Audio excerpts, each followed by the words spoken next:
Selamat siang teman-teman. Good afternoon everybody. Thank you for coming here. In this afternoon we are very lucky to have Dr. Russell. Dr. Russell is assistant professor from University of Manitoba in Canada.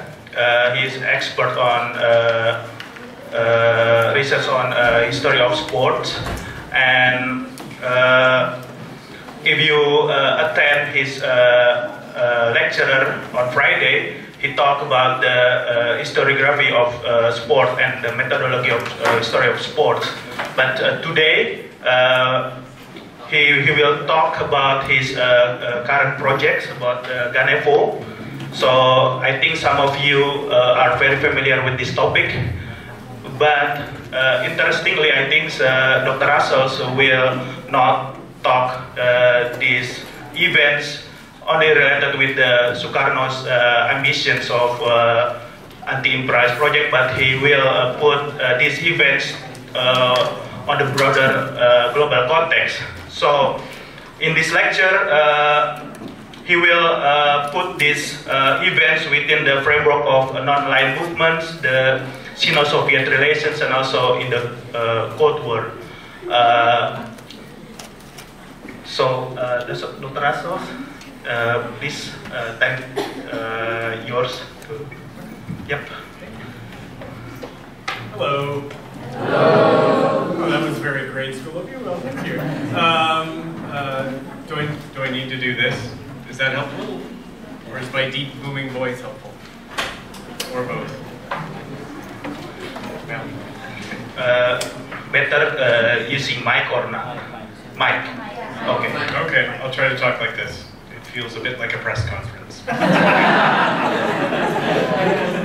I will take your questions later. Thank you all for coming. Maybe you were forced to come, but thank you for being forced to come, if you will. So I want to talk a bit about GANEFO today. I won't keep you here much past 2 o'clock, I don't think. You'll be able to get along with your day. I can see the clock. So you don't have to worry. My students back in Canada would be busy looking at their phones, wondering if I'm ever going to stop talking.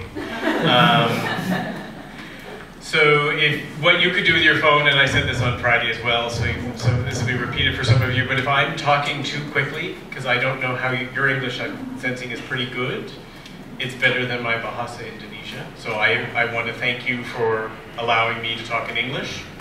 But if I start talking too quickly, because sometimes I get excited about what I'm talking about, I have to start again. So if that happens, instead of checking your phone to figure out what time it is, could you just throw your phone at me, and if it hits me, I will slow down. So I'll try to talk slowly. I want to thank all the people at UGM who've been so nice to me since I got here. Dr. Wahid for inviting me here, Dr. Margana in the History Department for being so accommodating, Wilden and Pandu who've been forced to ferry me, taxi me around Jakarta, but have acted as excellent tour guides, and yesterday it turns out that Wilden was nice enough not to run me over with his motorcycle, so that was great. So I'm pleased to be here. I do have a text that I'm going to get to at some point in time. I talked on Friday about, as Wilden mentioned, about GANEFO in terms of how one might conduct research on that, and I understand that where you're at, you may not be there. I want to talk a little bit about it today as a sporting event, and I want to talk about it as an example of a moment in time, and there are many of them, where sport and politics, where we think about politics, intersect. And that happens maybe more often than we think about it. How many people here care about sport in some way or another? Not as a history student and you want to go home and read a textbook, but that you want to turn on the television and see, or no, you don't. You're millennials, you don't use TVs, you use your phones. But how many of you want to go home and turn your phone on to see something about sport? Do people care about sport? Yeah.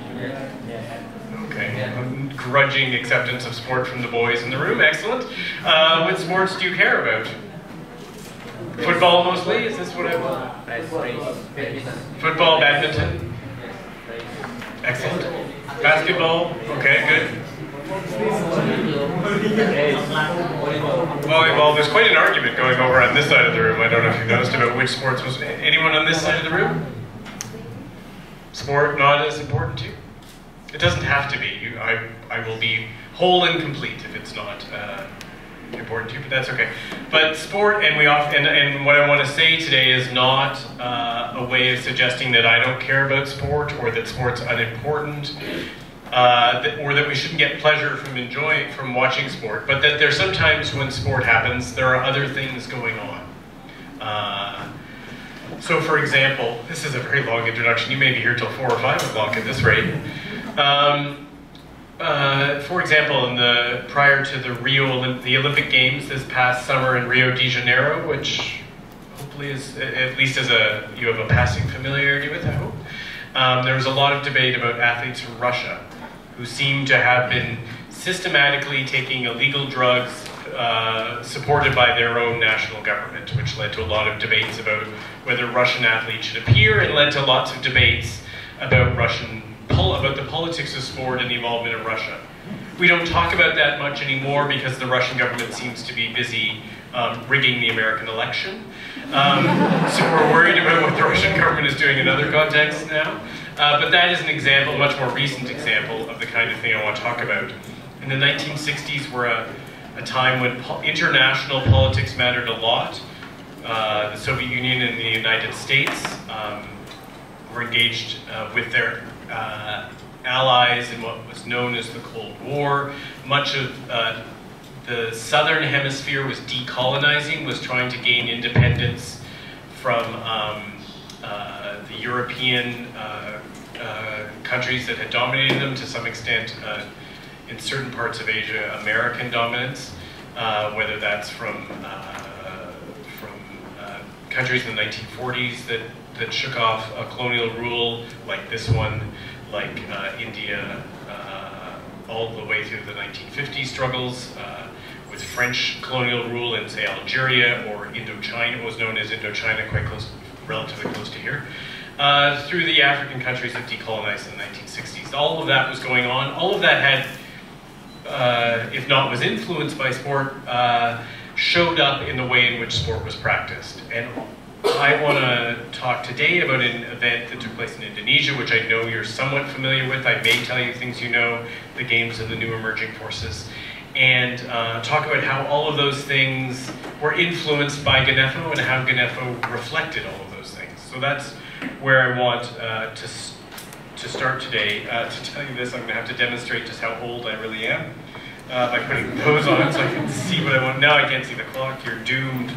You'll be here forever.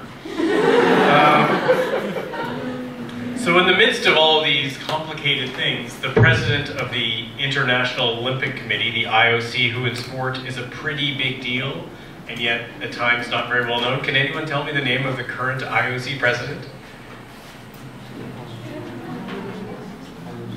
I'm not surprised. I don't think 99.9% of the world can tell you this, but in my little world, people know about Thomas Bach of Germany. I don't expect you to know about Thomas Bach of Germany.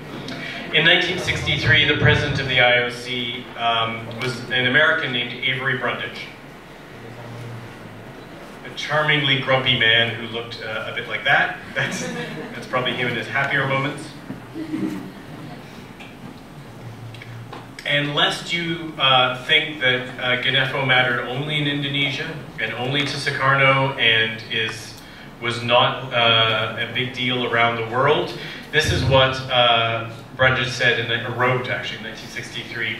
This politically inspired, politically organized, and politically directed enterprise is the antithesis, meaning the opposite, of sport and should be avoided by all sportsmen. I apologize to the women in the room. It's pretty gendered language. But the idea that politics and sport shouldn't mix is pretty important here. By it and this event, Brundage is talking about GANEFO, and he's talking about it from IOC offices in Switzerland and his home in Chicago in the United States. GANEFO might split the world of international sport asunder, which is a crazy word, asunder. No one in the English language uses it anymore, so don't worry if you don't know what it means, no one else does. It means to split things into two. The international sport movement, as I'll talk about, was deeply afraid that GANEFO would in fact break up the Olympic movement. That's how serious it was taken. And yet today, GANEFO is little remembered or the games of the new emerging forces. And by little remembered, I mean in my part of the world, not anywhere. So I mean no disrespect. And I'm really quite interested in learning more about how the event is remembered in Indonesia. So if you have any thoughts about that, I'd very much appreciate them when we're done. Branded with the slogan that you'll see there, "Onward, No Retreat," this international multi-sport event, which took place in Jakarta in November of 1963, which you probably already know, it attracted approximately 3,000 athletes from roughly 50 nations, but these athletes, many of them did not officially represent their country, and that's an important distinction. And they competed in 20 different sports, virtually all of them, Olympic or Western sports. There were not, though, for example, a sport that's popular in Indonesia, badminton, which is not an Olympic sport, was competed in, but other kinds of more sports that might be more, in 50 years ago, have been more important in Indonesia were not competed in. Athletes hailed primarily from the recently decolonized countries that we talked about in Asia and Africa, as well as former colonies in Latin America, which were labeled by Sukarno as the new emerging forces. After the host country, Indonesia, however, the largest teams represented what would have been called the second world, if Indonesia and the southern hemisphere were the third world. The second world would have been the People's Republic of China, or Communist China as it was called then in the West, or what I'll just call China. China and the Soviet Union set the second and third largest teams. In such an environment, GANEFO was an explicit, overt, concrete attempt to link sport to the politics of anti-imperialism, to the politics of anti-colonialism, and to the emergence of the third world. The emergence of GANEFO happens in part because of things that happened a year earlier in Jakarta around an event called the Asian Games, which is an Asian-only version of the Olympic Games, and some of the crisis that had occurred there. I'm not going to talk about that now, but if you'd like to know more about that, I'm happy to talk about that. GANEFO came to being at a preparatory conference. You'll see this photo again in a minute, actually. A preparatory conference that took place in April of 1963 in Jakarta, hosted by Indonesia and chaired by the man standing there on the left, who some of you may recognize, I don't know, who was the Minister of Sport at the time, Maladi. There were representatives at the meeting from Cambodia, China, Guinea, Iraq, Mali, Pakistan, North Vietnam, and the United Arab Republic, which at the time was a union between Egypt and Syria, and the Soviet Union. Ceylon, or what we would better know as Sri Lanka, and Yugoslavia attended as observers. The meeting created a plan for GANEFO and planned on, after GANEFO taking place, a political conference would happen called CONEFO, the Conference of the New Emerging Forces. So this is a place where a sporting event led to a political meeting. And this preparatory meeting concluded by noting, quote, that the countries invited to take part in the first GANEFO in Jakarta, and I should say, as I keep interrupting myself, the organizers of this event imagined, and I think it's here, you see it on the poster on the right that talked about GANEFO, listed as a GANEFO 1, that's a Roman numeral 1 there. They imagined starting an event that would happen every 4 years like the Olympic Games. It only happened once, and there's a bit of complication there because there was an Asian-only GANEFO. But the idea here is that they imagined that they were creating a new sporting movement that would happen every 4 years like the Olympics. So this first GANEFO in Jakarta, the people who organized it argued, are accepting, this is their words, accepting the spirit of the Asian African Conference in Bandung and the Olympic ideals. And I find this combination really interesting. These are really interesting ideological influences that we're taking the spirit of Bandung, something that Wildens has done some work on and will do more work on, the emergence of the non-aligned movement, and also the Olympic ideals, this very thing that they're critiquing. And you'll see some Indonesian political cartoons as we go that critique that. They're critiquing the colonial role of the IOC. Nevertheless, athletes gathered for the opening ceremonies on November 10th at Galore Locarno, which is pictured there in 1963, surrounded by shopping malls and condominiums and office towers now. They're greeted by a crowd of about 100,000 athletes who inaugurated this event that looked very much like an Olympic Games. Athletes stayed in an Olympic village, an Olympic-style village, an athletes' village. There was a torch relay. There was the lighting of a ceremonial flame. Athletes marched into the stadium behind the flag of their nation, even if they weren't officially representing their nation. Around the track, that's the sizable team from China. They were greeted by the head of state in the way that the Olympic Games do. They raised a ceremonial flag, in this case the flag of GANEFO, not the Olympic flag. They were watched inside, and as you can see on the top left there, on closed-circuit TV outside of the stadium. They competed in a variety of sports behind, again, and this is judo, which was a year away from becoming an Olympic sport for the first time in Tokyo, 1964. You can see the variety of countries that are represented. I want to talk about that. They competed in well-scheduled events that represented, as I said, a variety of Western sports predominantly, but not exclusively. All of these events were administered by referees in the way that international sport is. They won medals. And there was also cultural festivities in the way that many events of this nature have cultural festivities. Despite an event that had roughly 3,000 people there, was, as we saw at the outset, and we'll talk a little bit more about in just a second, it was an event that was deeply troubling to lots of parts of the world who found this event very threatening. Little attention has been paid by people in my world, historians of sport in the West, about GANEFO. Their focus, if they focus on the 1960s, is often on higher profile civil rights struggles and the ways in which they were connected to sport. Whether it's the politics of Muhammad Ali there on the left, or the Black Power symbol demonstrated by John Carlos and Tommy Smith at the Mexico City Olympic Games there on the right, or in a variety of other issues, some of which I'll mention later. The very few considerations of GANEFO, as was mentioned at the outset, have been framed mostly as an expression of Indonesia's independence within the non-aligned movement. There's some discussion about China, but not much. So let me talk a little bit about how the sport community reacted, and there's our friend Avery Brundage again, looking slightly happier. Because the International Olympic Movement, and this may get a little complicated as I should have done a chart. The International Olympic Movement and its member organizations were deeply concerned about the way in which sport and politics were being conflated here. In a time, as I suggested, when there were lots of other Cold War crises that were affecting sport. And not all of these came from the communist world. It's too easy to dismiss this as the IOC as an instrument of the West worried about communism. But there was, suddenly the IOC and sport were trying to figure out, well, suddenly we've got 2 Germanys and 2 Koreas and 2 Chinas and 2 Vietnams, and how does all of this work in sport? And we don't want politics in sport. But the very idea that there's a North and South Korea, for example, is a political distinction. So there's all sorts of things like that going on. And as I said, it's not just a reaction to the communist world.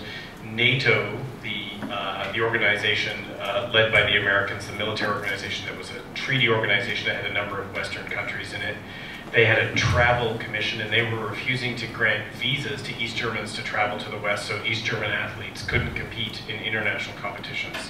So this was going on. There's all sorts of politics going on in sport at this time, and suddenly the issue of the newly decolonized countries of Asia and Africa show up, all of whom need their own sport organizations, want to join the IOC, so the membership of the IOC goes up astronomically. And the IOC is concerned about this. And concerned about, and these are some of the political cartoons of the day, concerned about the impact that GANEFO will have. One of the concerns that the IOC had was that government officials in all of these newly decolonized countries were involved with sport.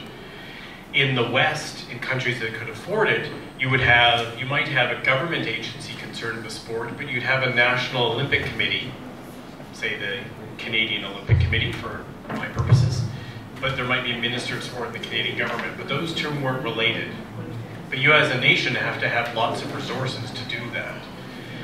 So if newly decolonized countries, when they established a Ministry of Sport in their new government, just ran the Olympic Committee outside of that Ministry of Sport. It made perfect sense. It does, in fact, make perfect sense. But the IOC was deeply, deeply troubled by that. One could argue, I think, that it's also an attempt by sporting bodies in the West to retain control over sport. It was the idea that you insisted upon the separation of sport and politics. The other concern, and this is how the IOC, bless you, the IOC, I'm not sure how to say that in Bahasa Indonesia, the IOC was going to police who competed in GANEFO, because the IOC was trying to stop GANEFO from being successful. But they were concerned about how they would do that. GANEFO was taking place only 10 months before the first IOC Olympic Games to ever occur in Asia, the games that took place in Tokyo in 1964. So they wanted to threaten competitors with a ban from the Tokyo Games if they competed in Jakarta. And the rationale that they used for this, the logic that they came up with was athletes from China and North Korea will be participating, and to a lesser extent, North Vietnam and Palestine will be competing in GANEFO. None of those countries, China, North Korea, North Vietnam, or Palestine, was recognized as a member of the IOC, nor did they belong to the international sport federations.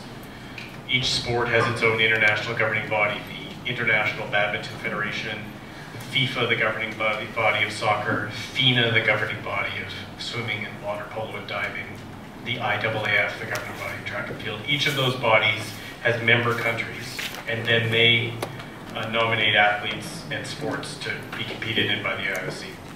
None of the 4 countries I mentioned, but particularly China and Indonesia, because one of the reasons that Indonesia hosts GANEFO is because after the problems with the Asian Games in 1962, the IOC suspends the National Olympic Committee of Indonesia. Indonesia's not sending athletes to the Tokyo Olympics either because they've been suspended.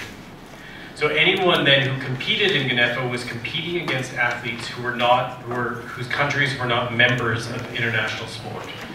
And that was a violation of the rules. So anyone who competed then was threatened with a ban. And we'll talk about what that meant.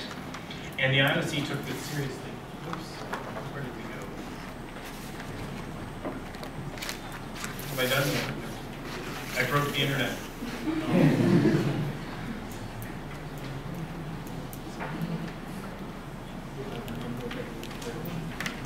I'll keep going if this goes on. So it's okay, it's just pretty pictures you can look at while I babble on. It's powered off. Never mind. So, that's okay. It'll all be fine. This is the gritty nuts and bolts of what I want to talk about today. It's actually going to get slightly more engaging. Look, it's 1:30. So the IOC not only threatened that they would ban people, they actually went around after GANEFO took place and went to all the countries who were members of the IOC and did this. They sent them all letters, and the IOC expected letters back from all of their member federations saying, this is who competed. So this is the letter from the Netherlands Olympic Committee. There are lots of other examples that lists the names, and I'll mention a couple of them. They're in the top right side there, next to swimming and yachting, the names of who actually competed, and subsequently these people would be suspended. So that's the sporting response. I appreciate that's a little dry. Let me talk about other contexts, more in line with international politics. Well, Brundage and the IOC wanted sport to be independent of politics. Others, such as, for example, the Indonesian, my apologies, Foreign Minister Subandrio, contended that, and these are his words, sport cannot be separated from politics, and Indonesia uses sports as a political tool to foster solidarity and understanding between nations.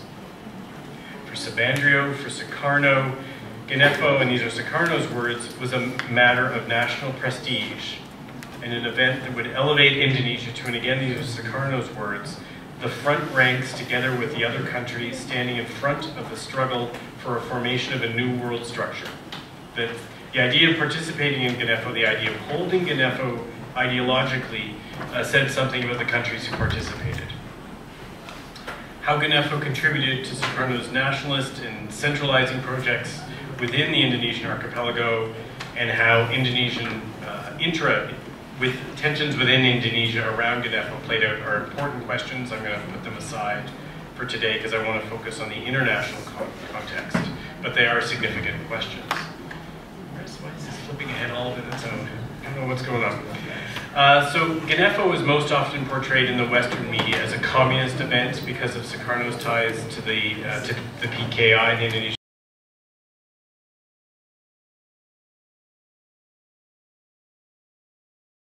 Communist Party, and the fact that the Chinese government was largely paying for the event. The reality of GANEFO is far more complex than this, reflected by the variety of countries whose international aid was on display in Jakarta, including all of the things that are on the screen now are paid for by international aid. Similarly, the ways in which Sukarno marshaled the finances of the nation to support GANEFO and how he was able to do this require, again, consideration that I'll park for today. I'm putting aside the Indonesian story for a minute. But one thing that I do think is fascinating and a question worth asking is the language of GANEFO. All of the sort of, with the exception really of the bottom of the poster on the left, almost all of the correspondence around GANEFO, all of the signage around GANEFO, in fact, the very words that make up GANEFO, Games of the New Emerging Forces, are all in English, which isn't the language of any of the countries of the New Emerging Forces. So one of the things that I think is worth thinking through, and I haven't finished thinking through it, is why exactly English becomes the language of an event that's trying to reject the domination by the English-speaking world. I think it's an interesting question. It wasn't. I'll tell a joke. That wasn't it, but I promise to tell other jokes. I think it's a question worth asking. Furthermore, Sukarno sought to extend the spirit of Bandung and of the subsequent Afro-Asian meetings, some of which were among journalists. There has been virtually no research done on the appeal and impact of GANEFO in the countries of the New Emerging Forces, from Pakistan all the way to Mali. The United Arab Republic presents an interesting case. President Nasser of Egypt was one of the most prominent figures in the non-aligned movement. Cairo was intended to be the host of the second GANEFO, GANEFO II, which was scheduled for 1967, which never occurred. We can talk about why. And also because on GANEFO's board was a man named A.D. Tooney, highlighted there twice. He was also a member of the IOC's executive. He had a really interesting internal position, and the IOC was very frustrated that he was participating in GANEFO. But of all the African nations who attended GANEFO, their travel costs were paid for by the Chinese government. China saw an opportunity in GANEFO first to re-enter international sport in a highly successful fashion. So China was not part of the Olympic movement. So China never went to the Olympic Games. They left in the late 1950s. They didn't return until the 1980s. So China was outside the Olympic movement. So China had no world stage on which to demonstrate its athletic support in the way that many countries use sport as a way to say something about the nation. So for China, GANEFO became an opportunity to help create a new alternative movement. So China sent the second largest team, 229 athletes, which were China's best athletes. They had a national GANEFO trials, and today we have Olympic trials to qualify for the Olympics. China, in September of 1963, had their own trials for this team, and indeed some of the Chinese athletes set world records.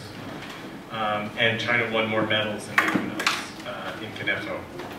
They also used GANEFO politically to win favor with non-aligned nations, both as a patron supporting Indonesia's efforts to host GANEFO and while paying the costs of the Africans who came.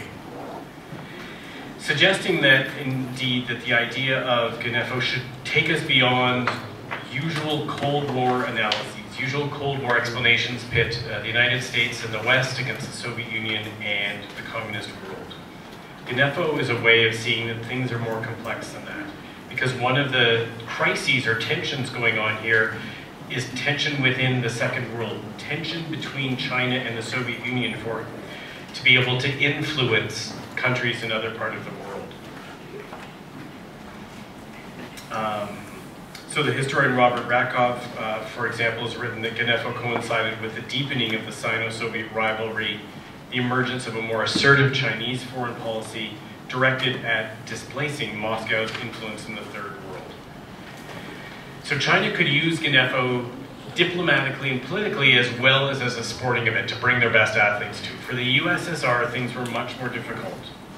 The Soviet Union had left the Olympic movement in 1917 when the Russian Revolution and the Bolshevik Party of Lenin come to power, arguing that the IOC Olympic Games was a bourgeois event. We can talk about what that crazy French use of English use of a French word is about, if you'd like. But the IOC Games is not where athletes from the Soviet Union should compete. And again, I'm happy to talk about why that is. I don't want to overwhelm you. So in 1917, the Soviet Union left the Olympic Games. In fact, hosted, much like GANEFO, their own style of games. Again, I won't go into that. In the 1950s, as Stalin's rule comes to an end, Khrushchev takes over the Soviet Union, and the Soviet Union enters the Cold War with the United States. A decision is made to re-enter sport and the Olympic movement, and the Soviet Union will use the Olympic movement as a way to demonstrate the success of their athletes as a symbol for the success of their nation. And that kind of symbolic purpose is important. In my country, we were really badly damaged by that because the Soviet Union started beating us at ice hockey. And I know you don't care, but we cared a lot. But it happened in a lot of sports. The Americans started caring when they lost the Olympic basketball tournament in 1972 to the Soviet Union. There's a series of examples of this. I don't believe the Soviets ever came to dominate badminton, so you may well be safe. But this kind of thing went on. But because the Soviet Union had decided to use the Olympic movement as this platform, and they had a man, Konstantin Andrianov, on the Olympic Executive Committee, they were well positioned in the Olympic movement, and they weren't going to support, they didn't want to support China's efforts and Indonesia's efforts in GANEFO, and yet they didn't want to lose face with the countries of Asia and Africa that they were trying to influence and gain as allies. So the Soviet Union was in a much trickier position. So they sent a large team of essentially their second best athletes in every sport, knowing that every one of them might get suspended. But they tried to be supportive, but they were in an awkward position. But it reflects the ways in which this was a tricky diplomatic time. And that was well known by observers around the world, including American observers, who talked a lot about the position that the Soviet Union was in. With the threat of a boycott, threat of a ban for athletes that had been laid, countries like the Soviet Union, who were sympathetic to what Sukarno was trying to do, but weren't willing to risk the status of their athletes to compete in Tokyo in 1964. Countries were left deciding what to do. Some, like the Soviet Union, sent their second best athletes. Many countries around the world that would be counted as new emerging forces in Asia and Africa wrote to the Indonesian government saying they wanted nothing to do with GANEFO. They did not want to risk their athletes getting suspended. So Sukarno and Maladi and many of the other leaders behind GANEFO began to worry that they weren't going to have enough athletes to make a big show, to have a big show. So they started inviting other kinds of groups that they wouldn't necessarily have originally have invited. Or what the U.S. Embassy in Jakarta, which was not necessarily sympathetic to Sukarno, what the U.S. Embassy framed as, quote, the Indonesian willingness to accept any type of sports delegation, whether sent by a national sports association or merely by a progressive group in the country of origin.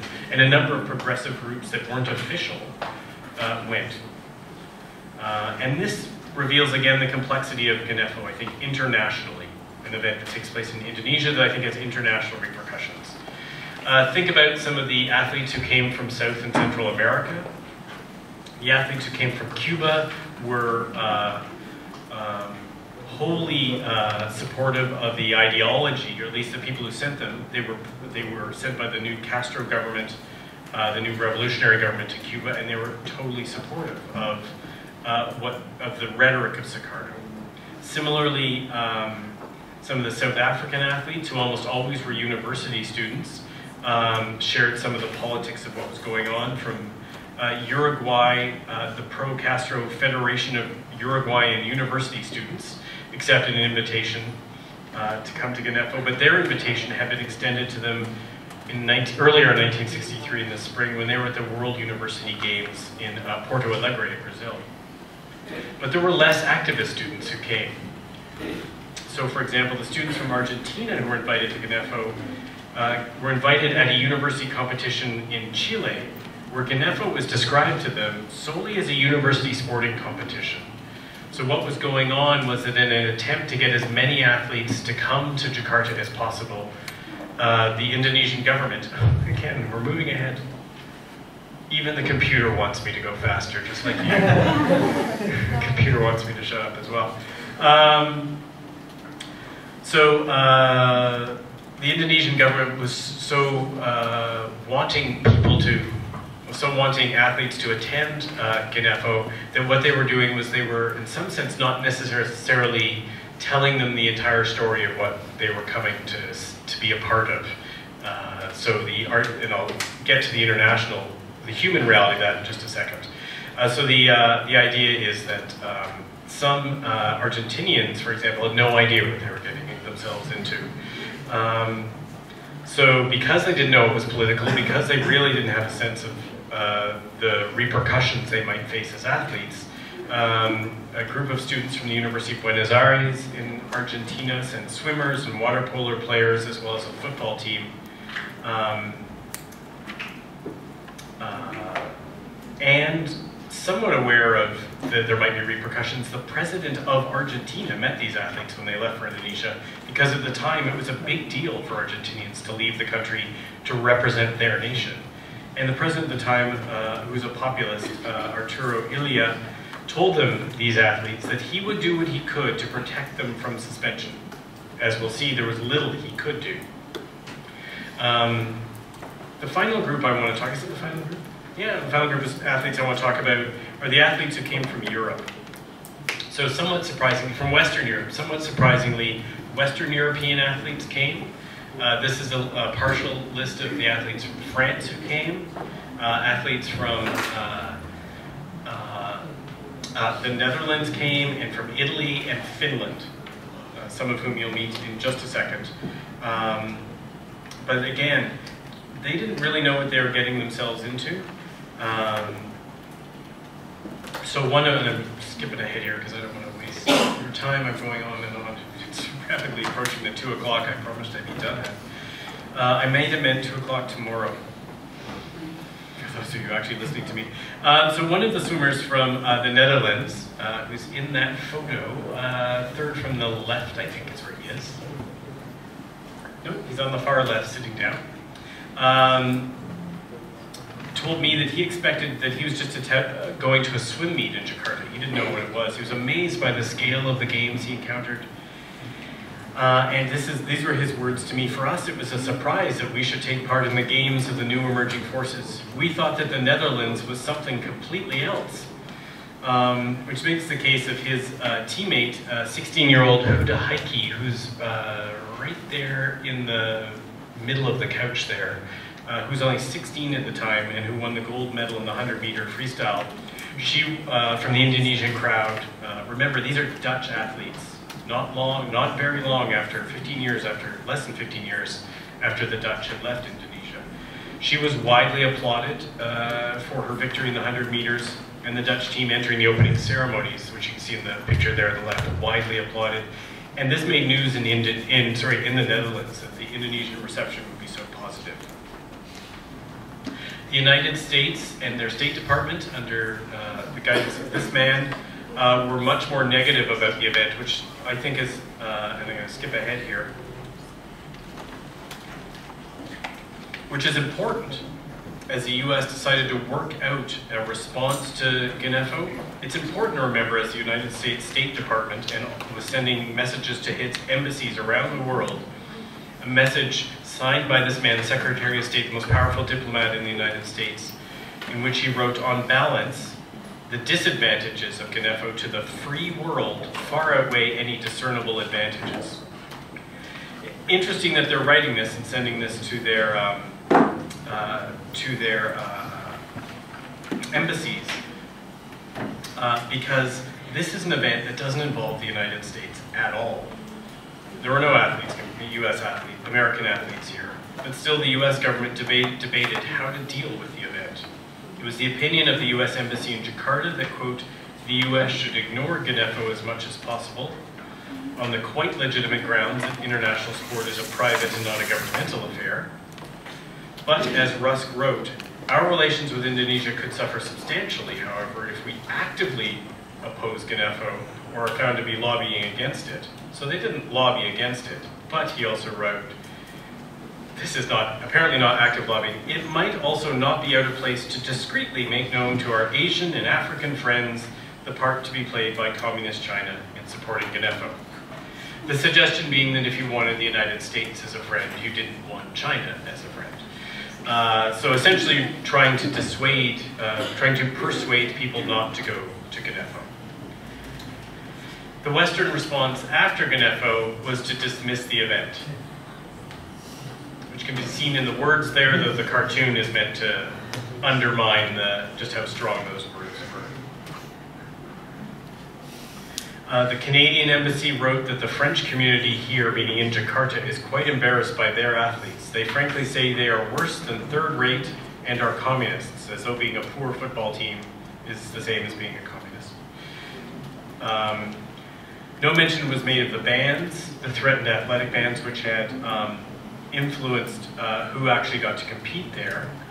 But the British diplomat, A.G. Gilchrist, perhaps summed up Western attitudes, and they are very, very Western attitudes.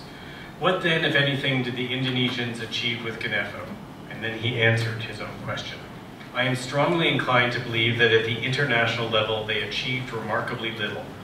There is little evidence to show that GANEFO made any real impact on world opinion or on more than a handful of people who matter.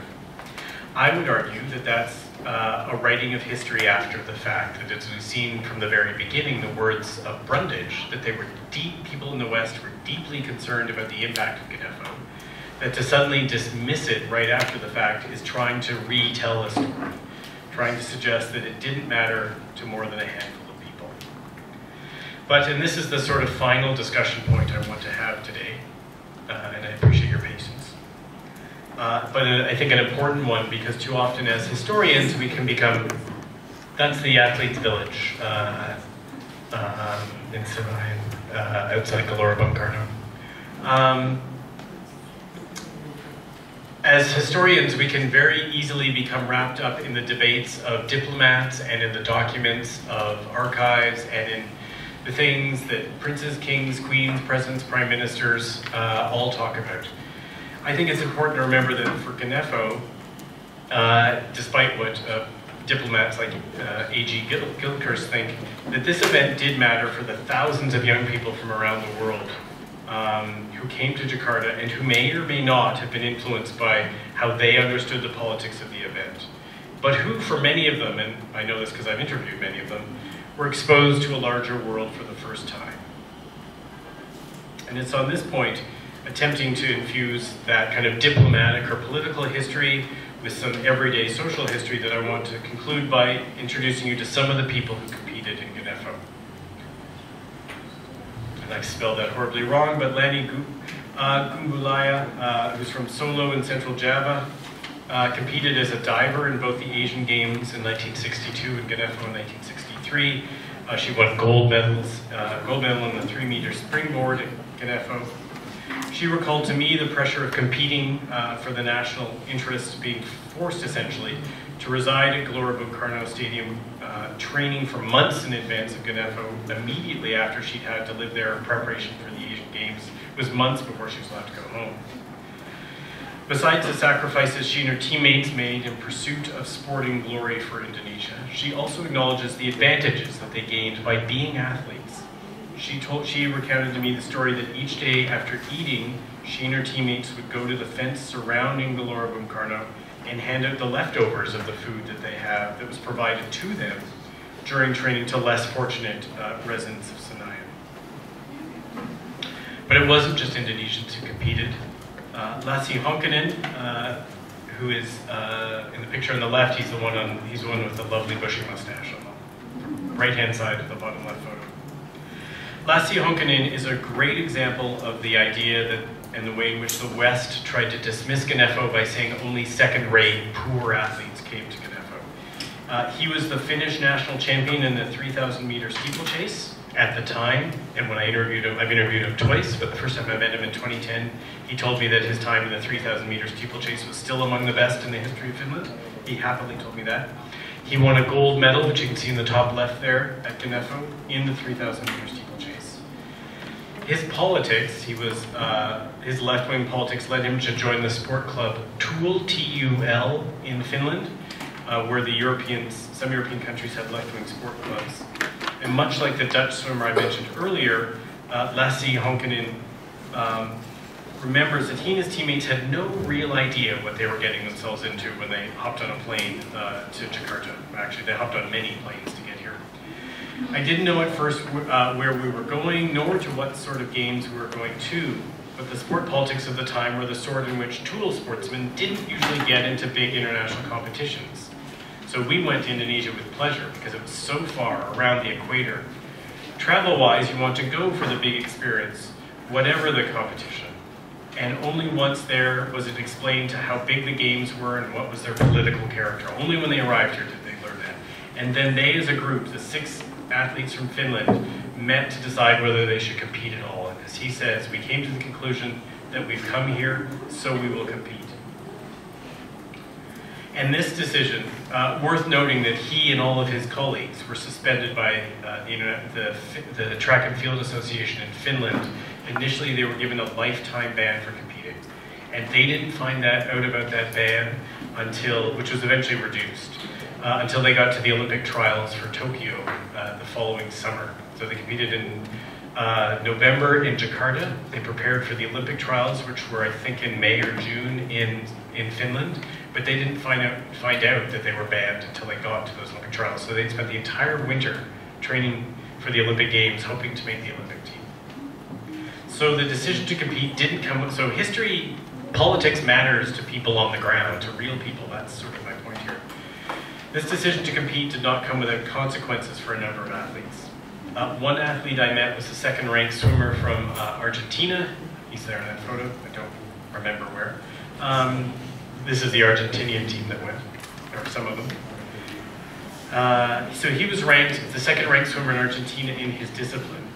Aware that sanctions were possible, he decided, because his friends were coming to GANEFO to compete in football, he didn't want to risk not being able to compete in the Olympic Games in swimming, so he came with his friends to Jakarta and didn't swim, he played football. He got back to Argentina, and the swimming federation in Argentina suspended him anyways, even though he hadn't been in the pool. And more tragically, it was only while he and I, one of his former teammates and the translator, sat down to discuss GANEFO in 2012, 49 years later, that he learned that his lifetime ban had been lifted after 1 year in 1964. He thought he was still banned from sport. He'd given up his competitive sporting life, and unaware of this, sitting across the table from me, pretty much a complete stranger, he broke down in tears. He had given up who he was, his life, to come here just to play football. He wasn't a footballer. So such accounts suggest that as much as global forces shaped GANEFO and its origins and its outcomes, the event for many was a reflection of the local issues that they faced.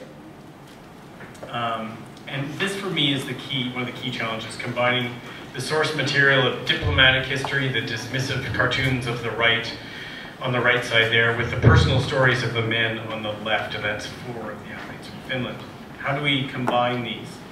Among historians, especially those interested in the connection between sport and politics like I am, the 1960s are a really prominent decade.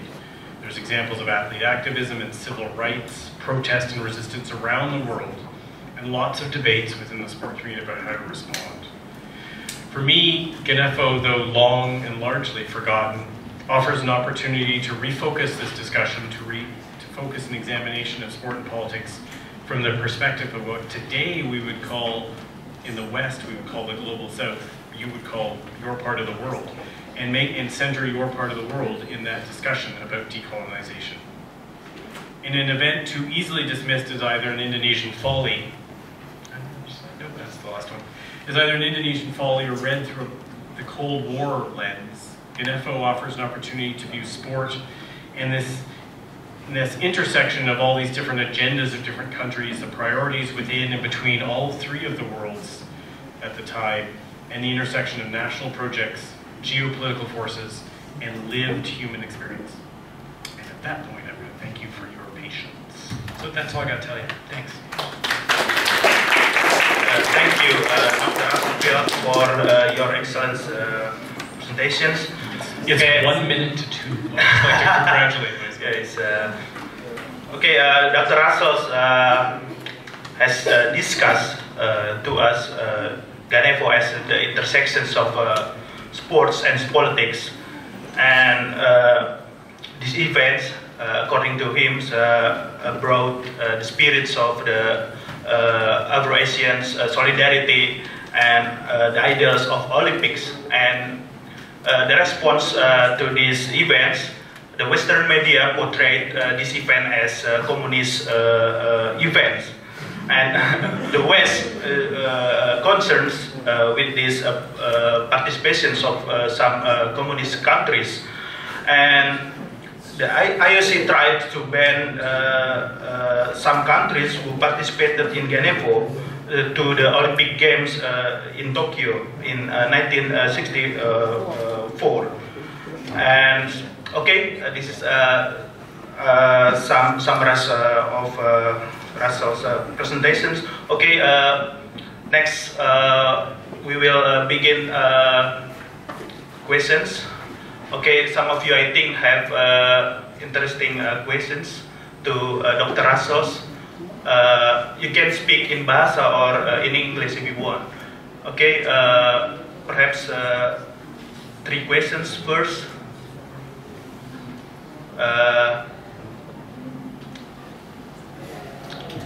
Anyone, please raise your hand. You can raise your questions with Bahasa Indonesia if you afraid to speak English.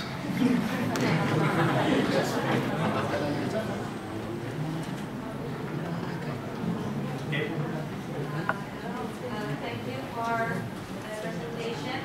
I'm sorry, before I am not really familiar with sports event.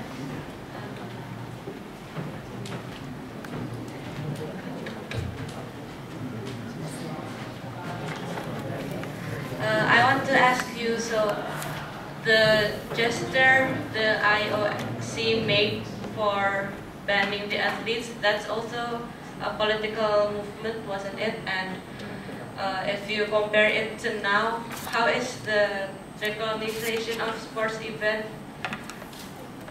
developed until now? From GANEFO until Rio, if you suppose. Thank you.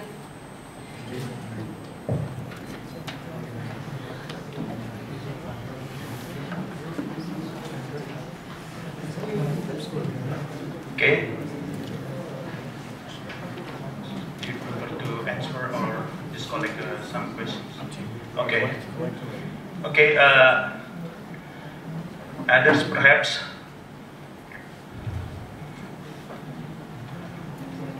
Ayo, ada yang mau bertanya? Pakai bahasa nggak apa-apa, bahasa Indonesia. Nanti aku translate.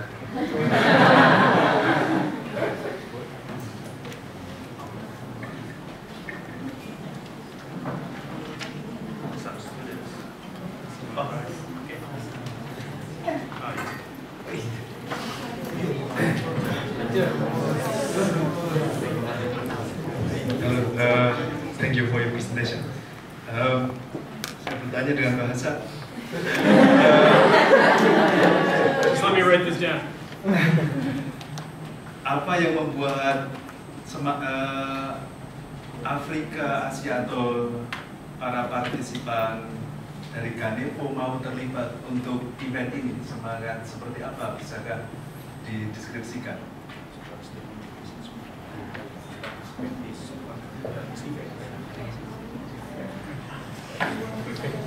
Terima kasih.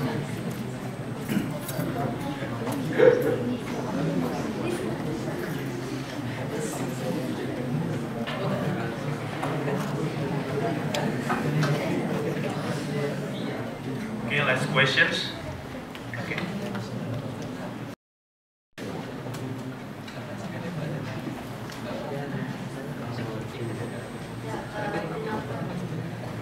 Terima kasih atas presentasinya. Yang ini saya tanyakan itu mengenai ini adalah event besar kan. Nah, sementara pada periode-periode ini kita tahu bahwa Indonesia lagi krisis-krisisnya.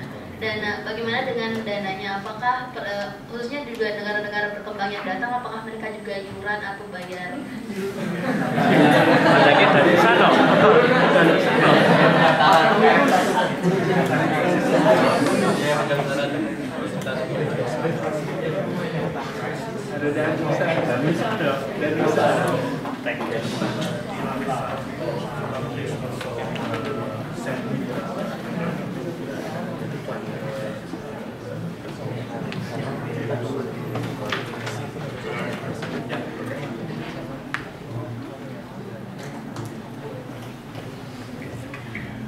So thank you for all those questions. I'm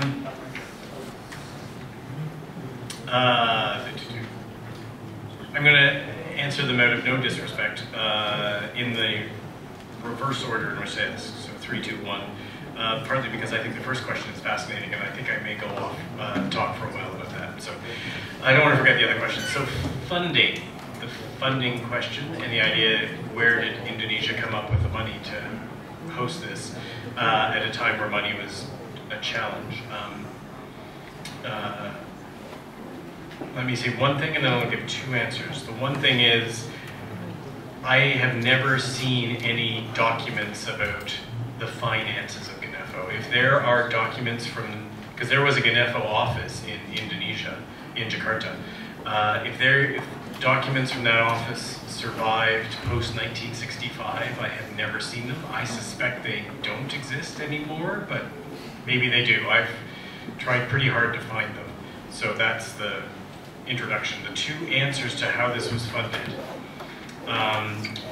One is, and again, there's no documentary evidence to suggest this, but there's lots of anecdote, there's lots of circumstantial, I guess, evidence to support this idea.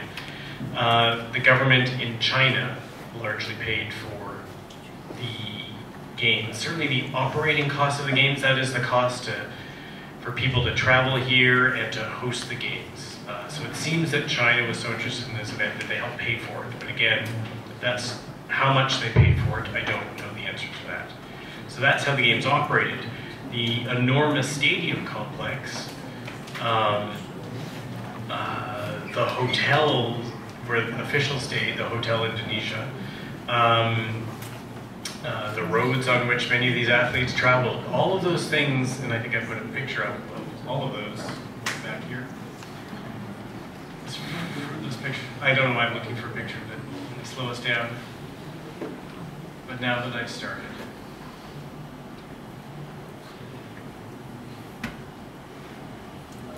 I think I've almost found it. There it is. All of these things were largely paid for by international aid. So the stadium was built in 1962 in large part by the Soviet Union. Their engineers certainly designed and built the stadium in preparation for the Asian Games, which happened a year earlier. So GANEFO took place in a stadium complex that already existed.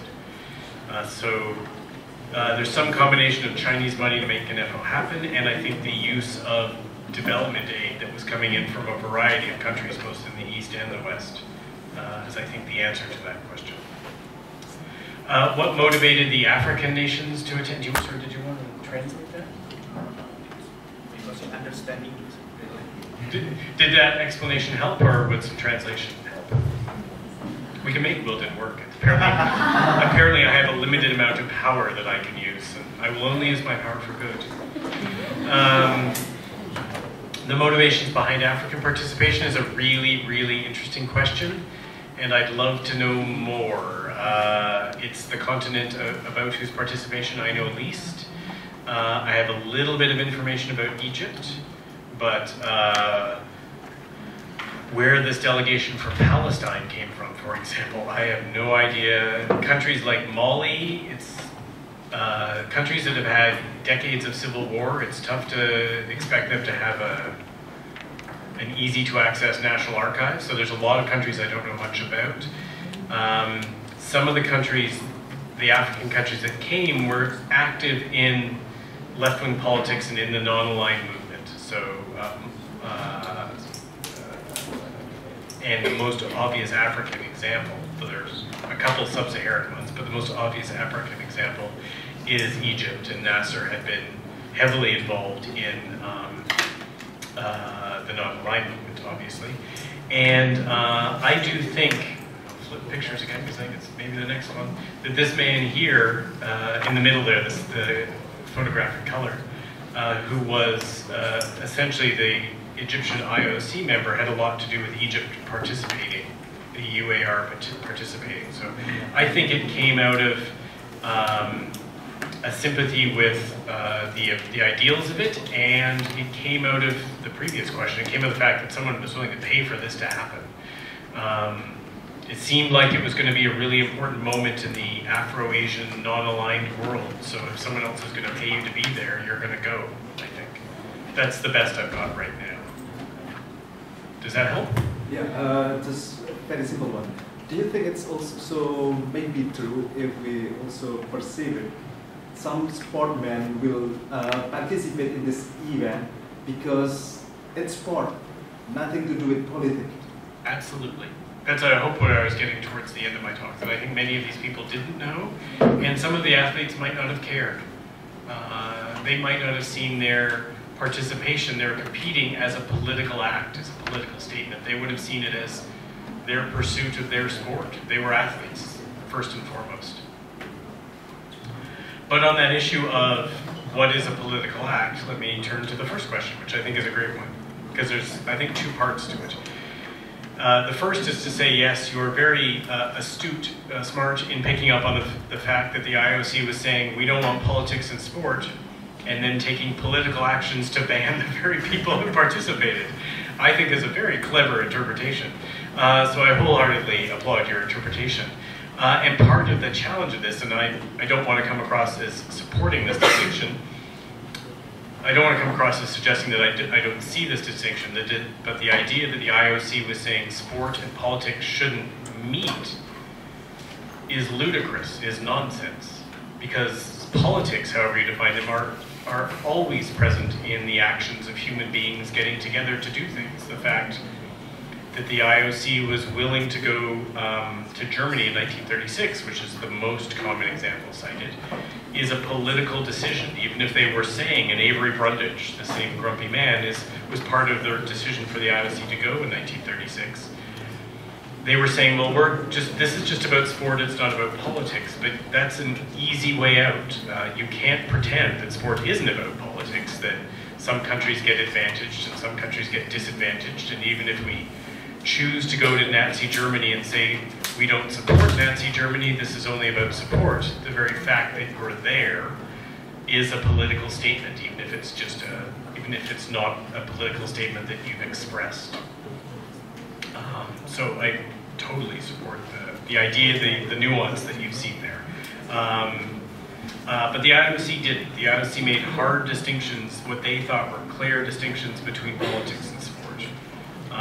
And that continues to become an issue. When the protests around the 2008 Olympic Games in Beijing were going on, around the Chinese, in the West, there were protests in India as well, so around the world, around the Chinese treatment of Tibet, the IOC said that has nothing to do with us.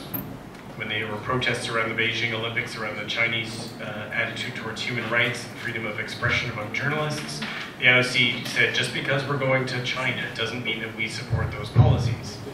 And yet on some level, if you turn a blind eye to something, you have implicitly at least allowed it to happen. And continue the idea of there are too many examples to list, the Sochi Olympics and the ban in Russia at the time on gay rights as another example. Your question about decolonization today is a fantastic one and how it shows up in sport. And I will give you two examples of, I think, the ways in which sport has not overcome decolonization but continues to contribute. And this, a colleague of mine who had a chapter in a book that I edited last year, a senior scholar in Canada whose name is Rick Bruneau, so I'm borrowing his argument a little bit, made the argument that international support contributes, that is, adds to global poverty, which is a pretty strong argument to make. But I understand the argument he's making. Let me give you two, these aren't his examples, let me give you mine to support this, in the way in which sport has not contributed to the lessening of poverty, the lessening of the distinction between the former colonial powers of the West and the decolonized countries. Let me get on the athlete level, the level of the individual athletes, the best athletes in the world, who need to be financed to be the best athletes in the world, invariably have to go to a developed country to train, to be successful. So that, for example, one of the systems that supports this is the athletic system in American colleges and universities. Their, for example, track and field teams are not entirely, but largely populated by people from around the world who are there on athletic scholarships to compete and represent those universities and win money for those universities in some sense, or garner publicity. But they get their training. So some of the best, for example, 400-meter runners in the world are from the island of the Bahamas. Sorry, the Bahamas? The Bahamas. The islands of the Bahamas. Get my Bahamas, my Bermudas mixed up. Bahamas has some great middle distance runners. Almost all of them go to school in the United States. So on the individual level, athlete, we have not got to a place where sport is a level playing field and athletes can remain in their countries to be elite athletes. They have to leave. On a larger political level, one of the things that we see now is that, and this is Rick Bruneau's argument when he says that sport contributes to global poverty, is that the idea of hosting a sporting event contributes, and this gets to the third question of where does the money come from? Because where did the money come from in 1963 is still an important question in 2017. As cities and countries in the developing world want to host sporting events, and Jakarta will host the Asian Games next year, where do we get the money to pay for these things? And the idea that you want to be part of the community of sport in the world means that governments are having to funnel money out of social services and some programs into building stadiums, which is why there were which contributes to the wealth gap, which is why there were enormous protests within Brazil leading up to the Rio Olympic Games about the use of money, about taxes that have been imposed on things, about money that hadn't been properly, that was being taken out of healthcare and education and put into building stadiums. So that's how decolonization in sport works today, is that it has kept certain countries economically disadvantaged through sport. I would argue I hope that, does that make sense? It's a complicated argument, but a point well made. Okay, I will open again 3 or 4 questions, please. So we still have 45 minutes, so don't worry about the time. You can just sit here awkwardly staring. Ada yang mau bertanya lagi?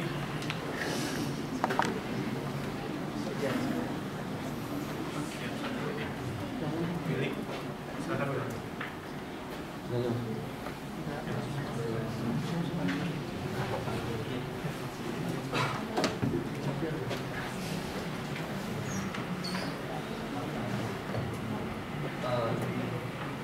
Langsung pertanyaan aja mas. dalam bahasa Indonesia. Apa namanya? Kan GANEFO ini untuk yang pertama kali diselenggarakan di Jakarta ini, sebenarnya negara mana sih untuk GANEFO secara keseluruhan yang mempunyai pengaruh gitu? Apakah hanya Indonesia sendiri? Karena kita tahu setelah GANEFO berikutnya yang kedua, atau seingatku cuma sampai ketiga, dan itu pun kayaknya nggak jalan. Kayaknya cuma sampai kedua itu GANEFO seperti kehilangan gaungnya gitu, dan itu nggak akan berlanjut lagi kan akhirnya. Nah kalau Indonesia kan setelah 65 memang sudah tidak ada lagi kekuatan seperti Soekarno ini, maksudnya yang menjadi kompor di GANEFO yang pertama. Nah apakah emang hanya Indonesia sendiri yang menjadi apa ya, penyokong utama gitu gaungnya GANEFO?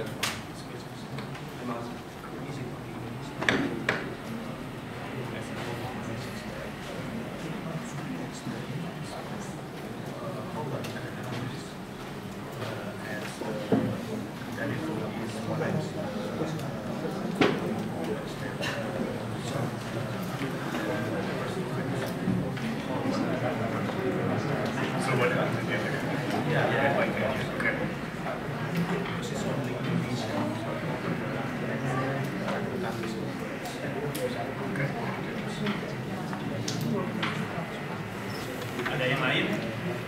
Ya.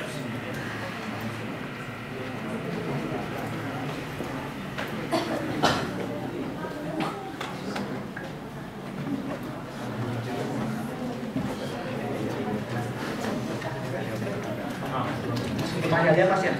Jadi kan kita lihat GANEFO itu sebagai tandingan Olimpiade di Barat gitu ya, dari yang diciptakan oleh Barat. Dari segi politik sendiri, apakah GANEFO itu menciptakan sesuatu tandingan politik seperti tandingan kepada PBB, misalkan GANEFO seperti itu? Apakah GANEFO itu menciptakan sebuah konferensi GANEFO itu?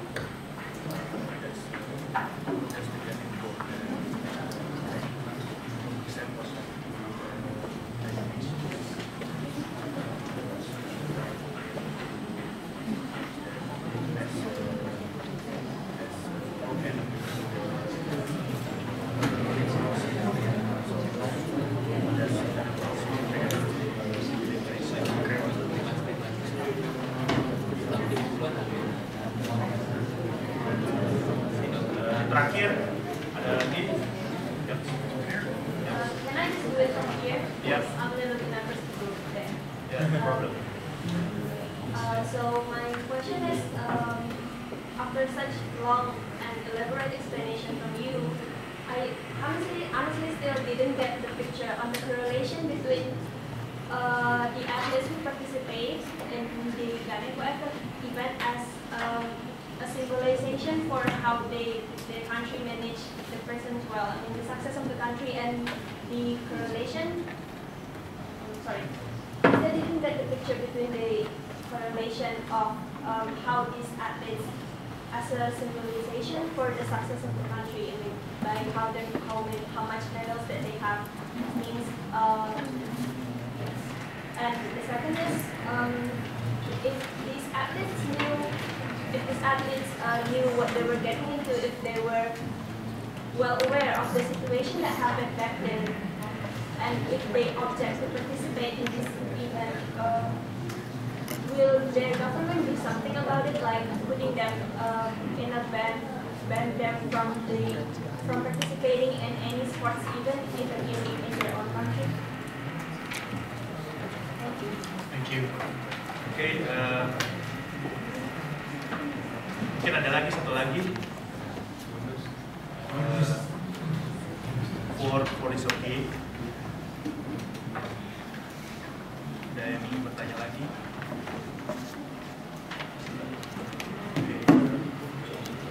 Okay.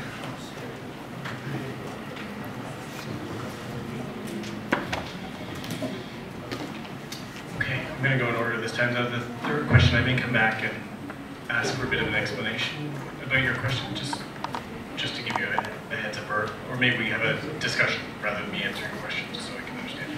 But I appreciate both questions.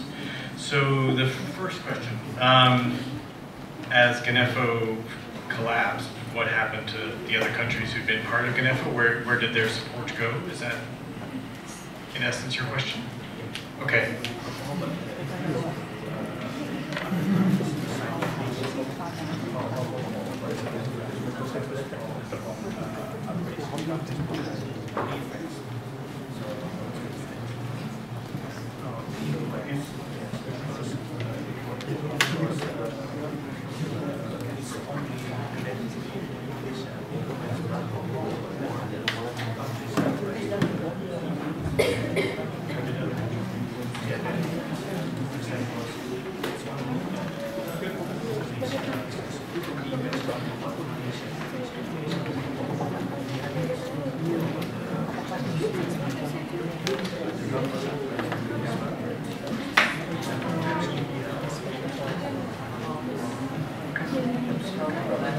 Okay, now I think I better understand your question, so thank you. And I apologize for misunderstanding it. In many eyes, so there are two things that seem to be going on at one time. There's this conference that organized GANEFO, where 12 countries came, and there was this organization of representatives from many countries that Sukarno wanted to start that would organize GANEFO every 4 years. So there's this idea that there's an international organization being created. And yet, the actual operation of the games, as the games were run entirely by Indonesians within Indonesia. So I don't see a lot of examples, so I will give you one. I don't see a lot of examples where GANEFO had a lot of impact in other countries. I think we would have seen that if GANEFO had taken place more than once. If GANEFO 2 had taken place in Cairo and GANEFO 3, for example, had been awarded to Lahore in Pakistan, for example. But because it only happened once, because in essence, GANEFO's lifespan is about 2 years long. That's how long from the preparation to the event being the organization that was running in Jakarta sort of closing, 2.5 years maybe. It seemed very much like an Indonesian event whose ideology and interests in 1963 were very focused upon Sukarno saying things to the world about Indonesia and saying things to Indonesians about Indonesia. That doesn't mean that the idea was entirely given up. Though GANEFO largely ceases to exist, predominantly due to 3 factors, I'd argue: the change in government in Indonesia in 1965, which I'm sure you're better versed in than I am.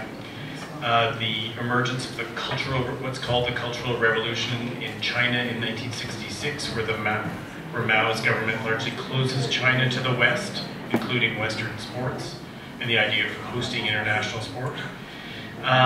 And by the end of the 1960s, the ways in which Egypt has moved away from some of these politics of non-alignment, though I'm less well versed in that. Despite all of that, let me finish my sentence and then I'd like your thoughts. Despite all that, there was a second GANEFO for Asian countries only that took place in Phnom Penh in Cambodia in December of 1966. 15 countries went, and organized by the Cambodian government, and much more so than GANEFO in Indonesia. This Asian-only GANEFO in Cambodia was a very anti-imperial, very anti-American. So there's tradition in a variety of different countries. North Korea is the one that comes to mind, but there are others where audiences and stadiums do mass displays, like they'll have colored cards, and then on cue, everyone will turn over to the right color and a picture will form in the stands. Do people know what I'm talking about? Have you seen that kind of thing? So the opening ceremony, yeah, this kind of thing. The opening ceremonies of the Asian-only GANEFO, they did that, and the crowd spelled out, "US out of Vietnam." So so not just about sport. So the politics of sport were very on display there, but a very clear message. But that was the only time that happened as well. And very little is known by historians about that event. I know one man who's written a couple pages about it. You were going to say something about Egypt that I got wrong. I just want to translate. Oh, translate. Well, you should have stopped me a while ago. Sorry. Jadi agak sulit untuk menilai bagaimana influence dari negara lain karena hanya terjadi GANEFO hanya sekali, jadi GANEFO kedua ketiga tidak pernah terjadi, jadi agak sulit untuk menganalisis bagaimana influence-nya dari negara lain pada GANEFO itu sendiri. Dan kenapa GANEFO collapse, seperti yang kalian lebih familiar bahwa di tahun 65 terjadi clash tahun 65, dan juga yang kedua juga di Mesir sudah terjadi perpindahan politik. Terus yang ketiga Liga sendiri sudah terjadi perubahan besar di internal operation sendiri. Sorry, I would have stopped sooner if I known you were going to translate. Okay, you should really hit me on the shoulder or something when I need to stop. So the next question about international organizations, and if let me just repeat the question to make sure I've got it right. So you're interested in what ways GANEFO might have had an impact on other kind of international organizations like the UN, or did the organizations like the UN talk about GANEFO? Is that a fair summary of the question? Ya, jadi Yulian tadi kan nanyakan apa sih? Pertanyaannya bagaimana impact GANEFO misalnya ke PBB kan? Seperti itu. Enggak, misalkan kayak di Indonesia itu kan ada GANEFO yang mencoba untuk nandingin PBB, apakah itu dari impact dari apa GANEFO itu sendiri gitu? Oh, so the GANEFO merged GANEFO. So GANEFO is related to GANEFO.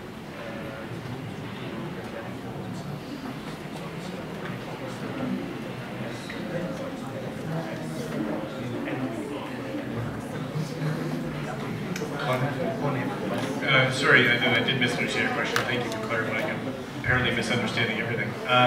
GANEFO was very directly connected to GANEFO. So when they, that picture of that organizing conference, when they agreed to have GANEFO, they agreed that right after GANEFO and the games ended, they would have a political conference. This idea of creating, essentially, if GANEFO was an attempt to have an alternate Olympic Games, GANEFO, I wouldn't go so far as to say an alternate United Nations, but maybe an alternate NATO or an alternate Warsaw Pact, like a regional power block that had similar political aims. I can say more, but you want to? I can say more. Interesting to me and perhaps not to you, but interestingly, GANEFO, the conference, becomes wrapped up in the same politics of sport that GANEFO did, so that this was almost exclusively done to make the Soviet Union happy. The Soviet Union was wanting to protect their position within the Olympic movement, as I suggested. So instead of the conference happening right after GANEFO, the Soviet Union insisted that there be a 2-week gap between GANEFO and GANEFO, so they could get all their athletes out of Jakarta and bring in all their diplomats, so that the diplomats and the athletes weren't mixed together. So the conference didn't happen right afterwards, because it got involved in the same kind of politics. Oke, jadi GANEFO itu tadi juga sebagai respon dari GANEFO. Itu juga berkaitan dengan sebagai salah satu respon dari munculnya GANEFO, dan Brussels mengatakan juga Soviet sangat senang sekali dengan Soviet juga mengirimkan diplomatnya ke organisasi ke GANEFO itu sendiri.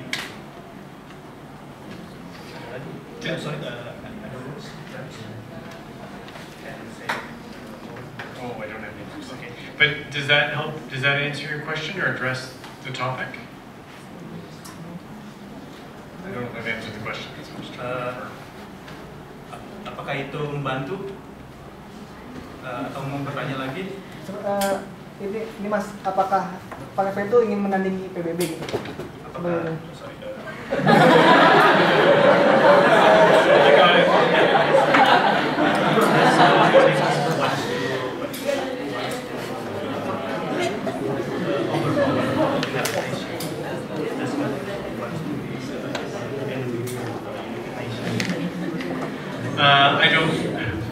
I don't think so, but I don't know enough about GANEFO to speak authoritatively, to speak accurately. Dia tidak terlalu tahu banyak tentang GANEFO, jadi dia nggak bisa ngomong yang lebih akurat tentang itu. Mohon maaf. Okay, thanks. And your two questions are good ones, and I'm clearly having trouble understanding questions, which is my fault, not yours. So So you asked two questions, and maybe we could just have a dialogue so I can understand, make sure I'm answering the questions you asked. So your first question is about the connection between winning medals and how that represents the nation somehow? Is that the symbolism of that? Is that what you're asking? Okay. I'm glad I understood the question. That makes me feel better that I'm not losing my mind. So I may give you a non-sport example to try to clarify what I mean by the sport example, but there's a long-standing idea, and this is not just an Indonesian idea, it's not just a Soviet Union idea, it occurs in the West, that one of the reasons for governments, for example, this is true of the Canadian government, for example, to fund sport, is that when athletes do well, it says something positive about our country, either to the rest of the world, or it says something positive for us. So, and again, I will give you examples from Canadian history, which may mean nothing to you, and I appreciate that, but this will be the first Canadian history course you've ever taken. In the early 1960s, we had a prime minister who wanted to spend money on sport because he thought doing well in sport would improve Canada's reputation internationally. He was replaced by a prime minister at a time when we had a lot of unrest in Canada, civil dissent, mostly along linguistic lines between French Canada and English Canada, who thought that if Canadian athletes wearing the Canadian flag on their chests did well and that people saw it, that Canada would feel more united as a nation. So they believed in the symbolic value of sport. And there's some argument that that's sort of how Sukarno saw the idea of hosting GANEFO, that if Indonesia could do this, could be a host to the world, that would say something to the world about how modern Indonesia was. So the non-sport example, if you if you'd like another example, is in the late 1950s through the late 1960s, the United States and the Soviet Union were engaged in what was called the space race. Who could put it was always gendered. Who could put a man in space first? Who could go to the moon first? These kinds of debates. So when the Soviet Union put an astronaut, a cosmonaut in space, Yuri Gagarin, it was big news internationally, and the Soviet Union said, look at how technologically advanced we are. His success symbolically reflected on the nation. And I'm using sporting examples to try to make the same argument. Does that connection help, or does that make more sense? Okay, I'm happy to keep dialoguing, just so we can understand each other. And your second question was about the bans that the suspensions athletes were given? Yeah, if they refuse to participate in this competition. If they refused to participate in GANEFO, were they suspended? Is that what you're asking? No one, to the best of my knowledge, was refused to participate in GANEFO and was suspended. Most countries, with the exception of China and North Korea and Indonesia, and to some extent the Soviet countries in Europe, most of the rest of the countries, the athletes who came on their own. They weren't sent by their government. The athletes from Finland weren't officially representing Finland. They didn't have the approval of the Finnish government. So if they'd chosen not to go, the Finnish government would have been fine. The Finnish Olympic Committee didn't want them to go. So no one was punished for not competing in GANEFO. People were only punished if they did compete in GANEFO. Does that address the question that you had? Okay, I'm happy to talk more about that. Okay, we still have 20 minutes perhaps. And perhaps the last 3 questions or 4 questions. Ya. Pertanyaan saya gimana? Pasca GANEFO ini apakah kemudian terbentuklah sebuah IOC lagi? Pertanyaan kedua, ini Maret seperti kasus di Olimpiade kemarin gitu. Kan setelah penyelenggaraan Olimpiade terjadi protes dari rakyat. Nah, apakah di Indonesia waktu GANEFO terjadi juga seperti itu? pasca pelaksanaan GANEFO juga terjadi protes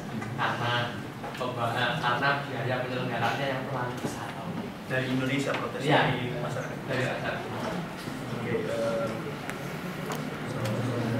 this question is after GANEFO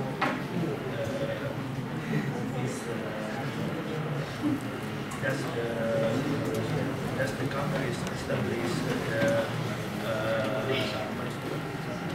under IOC to classify the IOC? Sure, there are challenges on that. Just after the GANEFO, does the countries also establish the organization like IOC class? And the second is there any protest from the nation's people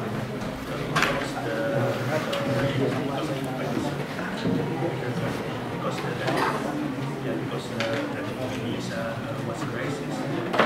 Is there any protest because Opposed to give it.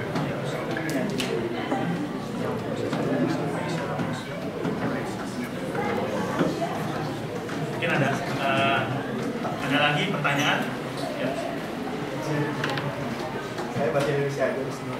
Mau tanya apakah ada atlet dari negara-negara yang ikut GANEFO ini mereka sadar bahwa kompetisinya adalah kompetisi tandingan daripada IOC atau Olimpiade.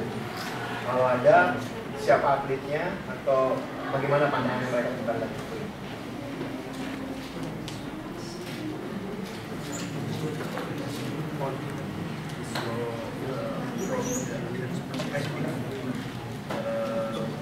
Let's be aware that this event was competitions to the IOC. So let's be aware how was their experience. You can mention perhaps what athletes, what stories of athletes.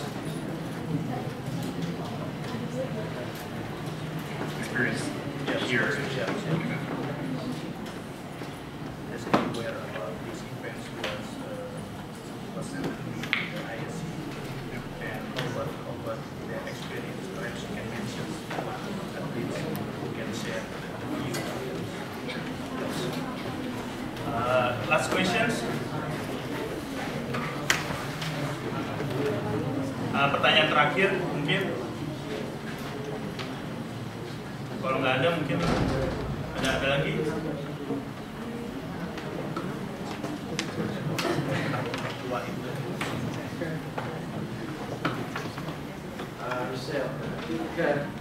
I have a question that I forgot last week.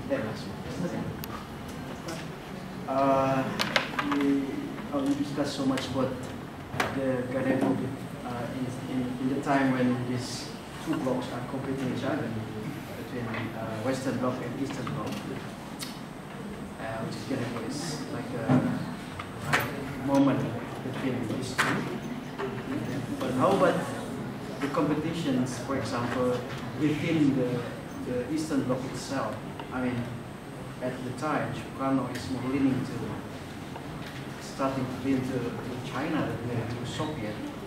So, do you have any idea about, how actually the competition between Soviet and China in this period, exactly before and during the GANEFO? I mean, yeah, you mentioned Sukarno used some of the financial aid of Soviet to finance the GANEFO. Perhaps China, who was feeling perhaps at the time is also becoming more closer to Sukarno, a bit jealous perhaps with them. And so maybe China also tried to take Sukarno's help by giving also financial aid more than before. Did you get my question? Yes. Okay. And then the second one, well, can it also possible to speak something about the economic implications of this GANEFO? I mean, we know that now you have Olympic-nomics, soccer-nomics, and how about GANEFO-nomics? Is it possible to say something like that? I mean, yeah, the economic implications of this event to those participating countries.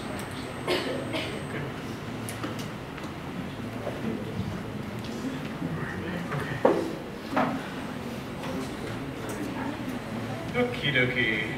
Alright. Everyone asked multiple questions. Where the first one came from?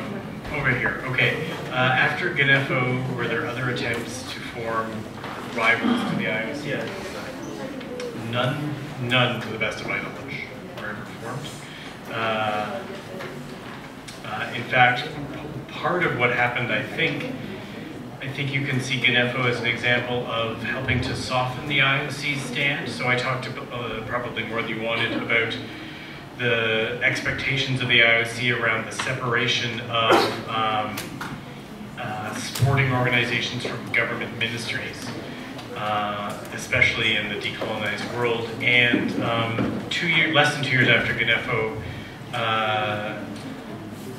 countries in Africa hosted the first the African Games, what becomes the African Games. It was meant as a peaceful competition for sport and peace, and a number of the countries who participated were not formal IOC members. And yet no one was suspended from that because the IOC had decided that they were going to try to use an event like the Jeux d'Afrique to find a way to get African nations up to speed, get African nations developing sporting organizations. So I think we can see GANEFO, one of the impacts of GANEFO is and Terry Gitzeros has argued this in an article he published a number of years ago, that GANEFO becomes a motivation and impetus for the IOC to change how it views the decolonized world a little bit and their expectations. So that change, I think, is why there are no more challenges to the IOC's authority. Were there protests within Indonesia opposed to GANEFO? It's a very good question, not one I'm well enough versed in yet. I suspect there are, I suspect they're not in Java, and I suspect that they're framed in a language that is not anti-Sukarno, but is either anti-communist, anti-PKI, or anti-GANEFO, opposed to the use of funds without expressing opposition to the president. I think would be how you frame those. But I can't give you examples of them because I don't know them well enough. I think that certainly frames some of the newspaper reporting. Jadi yang pertama nggak ada tadi ya. Jadi GANEFO sendiri itu terbentuk sebagai protes terhadap perlakuan IOC terhadap negara-negara dekolonize. Yang kedua, apakah ada protes? Mungkin ada, tetapi dalam framework yang bukan untuk protes terhadap Soekarno, tapi terhadap anti PKI, anti komunis gitu. Jadi bukan dalam framework terhadap anti Soekarno, tapi mungkin dalam anti komunis atau anti PKI. Mungkin ada beberapa referensi mengacu kepada surat kabar.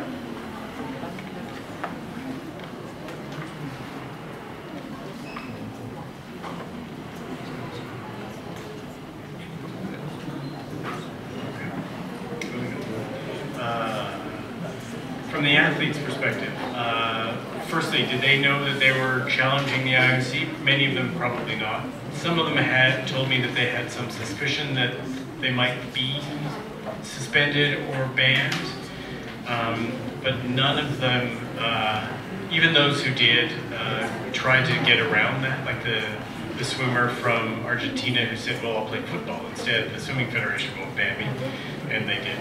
Ban him. And some people, I don't think, really understood the repercussions. And I didn't go into this, but the 6 athletes from Finland that I mentioned, they were part of a left-wing sport organization who agreed to send athletes, who heard about the invitation from the Indonesian government and sent athletes. There's a rival sport federation in Finland that still exists, which is the National Sport Federation. who picks athletes to go to major competitions like the Olympics. And sometimes members of this left-wing group get picked, sometimes they don't.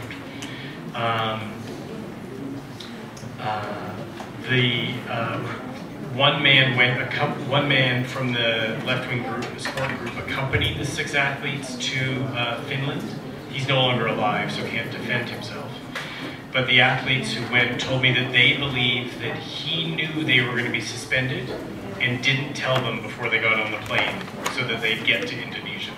That they were, because there's so many internal politics going on here, the very fact that these athletes from this group in Finland came to Jakarta to compete in GANEFO isn't just a GANEFO story. It's a story about these 2 groups in Finland who are having their own independent struggles about who gets to represent Finland. So athletes from Finland strongly believe that people who were supposed to be supportive of them knew they were going to get suspended and didn't tell them. So I think a lot of athletes didn't really know what was going to happen. And yes, I have framed my remarks about athlete memories in terms of the arguments I wanted to make, but athletes talked about a number of other things. By and large, these athletes were young men and women in their early 20s. This was the trip of a lifetime. They were so excited to come. Almost all of them didn't have to spend a penny or a cent or a rupiah of their own money. They were thrilled to come. They had amazing experiences. Sukarno at his palace hosted a reception for all the athletes, so every one of them met Sukarno. There were celebrations virtually every night. Interestingly, they engaged with people from around the world in a way that international sport is meant to be intercultural in that way. That's the Olympic movement talks a lot about that. I asked every athlete I met whether they made friends from around the world, and they certainly talked to people from around the world, but they didn't really make any lasting friendships, which I found interesting because, I think I said this Friday, today they'd all be Facebook friends by the end of the first hour. Or whatever has replaced Facebook. I'm much older than you. The fact that I know about Facebook means that it's now out of date. There must be something newer. They'd all be tweeting each other, maybe, I don't know. But they weren't doing that in 1963. What is remarkable to me is how coming to GANEFO was such a important event in the lives of these young people that in countries I've been to, this is not true in the Netherlands, but it's true in both Argentina and Finland, 2 countries that are very far apart. The athletes who competed in GANEFO have remained friends and remained a social group because they came to Indonesia, which I find really interesting. Many of them traveled elsewhere, so the Chinese were paying for things. So a number of them, the Argentinian football team, got to go to China to play football after they were here. So they got an amazing experience as young people, and that's what they remember most. For sure. On the question of Sino-Soviet relations, I'm not sure whether you're in the room because I talked a bit about that, so I don't want to repeat myself if you heard what I said. But I think there's ample evidence the Chinese paid for GANEFO. No hard documentation, but lots of circumstantial evidence. And I think the fact that I do think that the Chinese government thought of GANEFO, if they supported it, as a way to form an alternate Olympic movement that they could use as a platform for sporting success. I think there's an enormous amount of evidence to support that idea and to support the idea that they were financially supportive of the event taking place. And I do think that that the struggles the Soviet Union faced over who do we send here? We can't send our best athletes. Will that be looked upon negatively because the Soviet Union was committed to the Olympic movement, being a part of the Olympic movement, put the Soviet Union in a really difficult position. But I think other countries within the Warsaw Pact who sent athletes, like Czechoslovakia and who else did. I think the Romanian and Bulgarian athletes came. I think largely were at the influence of the Soviet Union.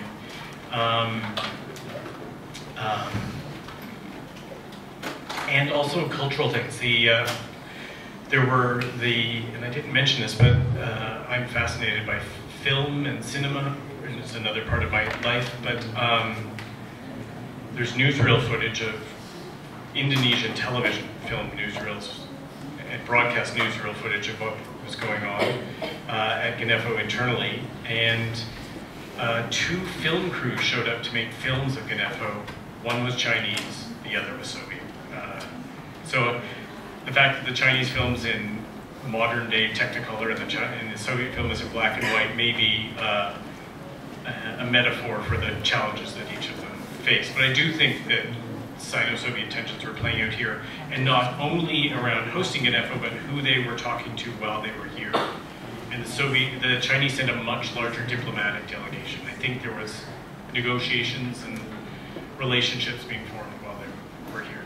On the final point of the economics, I don't know enough about that, and I'm not trying to dodge the last question. I wish that there were archival documents that could talk about where the money came from, both externally and domestically, and debates about what wasn't being funded as a result and what was being funded. You've given me motivation to find out more about that. I don't know how, and you've given me a chapter title, because GANEFOnomics will clearly be the title of a chapter. I'd love to talk more about that. I don't know how to answer that question, but it's a question that I think begs answering. So thank you. Okay, I think we should stop in here because it's almost 3 o'clock. Thank you, Dr. Rasosfield, to share your research for us. Please give big applause to Dr. Rasosfield. But before we leave, our department have some, I don't know, like a tradition. Talking of appreciation, okay. as our department, thank you so much for your coming and for your sharing knowledge to our students. You can see, you'll see from the material. This is Lembaran Sejarah. So it's a historical magazine, journal. It's belong to our department. We'll try to revive it because it's not so active for so 10 years. And this is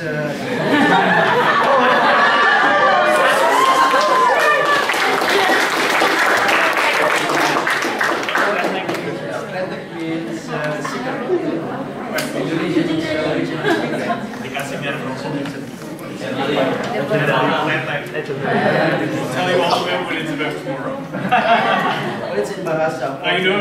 But, well, that's good stuff for you to learn Bahasa. Yes. And this is from Kuliah Cultural Center. You can open it if you wish.